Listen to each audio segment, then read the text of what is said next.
السلام عليكم. اليوم إن شاء الله نسوي أكلة سهلة وطيبة كلش. أول شي نحضر السمك. هذا السمك الحمام، سلقته بمي وملح وكاري وكركم. هذا حضرته هسه سلقته، وبعدين نحضر وياه الثوم وبصرة والكركم والكاري والبتيتة المبروشة برشتها، وبصل وثوم هم برشته، وطحين حسب الحاجة لين راح نعجنه نسويه على شكل أقراص. يعني شلون ما نشكله عادي يصير. هسه أول شي نبلش نجيب الطاسة ونضيف المواد. طبعا هاي الطاسة نضيف المواد، نضيف اللحم السمك العفو، نضيف البتيتة المبروشة والبصل والثوم والبهارات، الطحين حسب الحاجة يعني حسب المادة اللي تستخدمين. هواي سمك قليل، طبعا أنا أخذ سمشتين كبار، يعني تقريبا كيلو صار عندي. هسه نضيف طحين، الطحين يعني تقريبا نص قلاص طحين. نبلش نخلط المواد.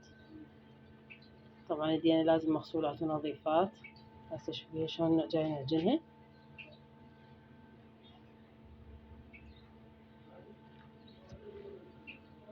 نعجنها من لمن تتشكل عندي أقراص.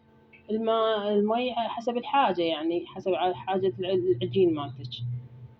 طبعا هسه جاي نعجن بيه طريقة العجن هيك.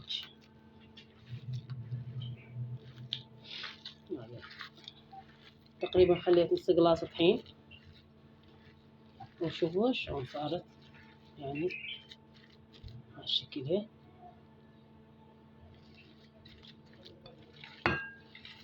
من تحسينها تماسكت تصير على شكل أقراص هيك تماسكت، بعد لا تخلينا طحين.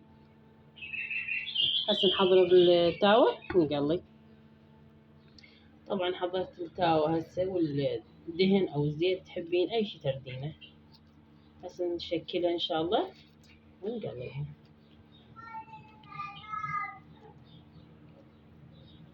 نقليها بهذا الشكل، نظل نشكل. تردينه دوائر، تردينه بأي شكل تحبينه، يعني عادي ماكو إشكال.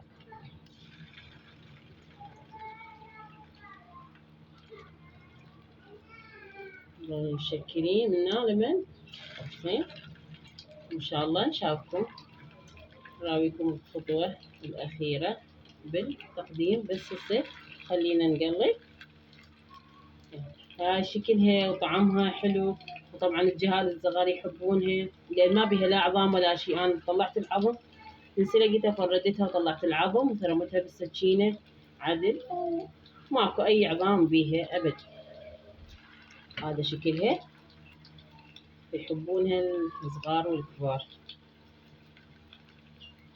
وتنوكل وهي حارة على مود شوية الطعم، يعني طعمها يعني حلو هي حارة.